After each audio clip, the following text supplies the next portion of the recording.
குரு பிரமா குரு விஷ்ணு குரு தேவா மகேஸ்வர குரு சாட்சாத் பரபிரம தஸ்மி ஸ்ரீ குருவே நமக. எல்லா உயிர்களும் இன்புற்று வாழ்க. கண்டிப்பா.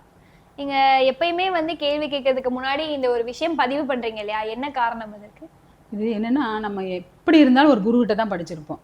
இந்த குருவுக்கு செலுத்துற மரியாதை. அப்புறம் ஏதாவது ஒரு உயிரினங்கள் உணவில்லாமல் இருக்கும். எல்லா உயிர்களும் இன்புற்று வாழ்க அப்படின்னா என்ன அர்த்தம்? எல்லாத்துக்கும் அவங்க அந்த உயிர்களுக்கு, எந்த உயிர்களா இருந்தாலும், எறும்பு ஒரு உயிர் தான், தாவரம் ஒரு உயிர் தான், நம்ம ஒரு உயிர் தான், அவங்களுக்கு சாப்பாடு இல்லாமல் இருக்கக்கூடாது அப்படிங்கிறதாக என்னுடைய மனசுல எங்க தாத்தா சொல்லி கொடுத்தது.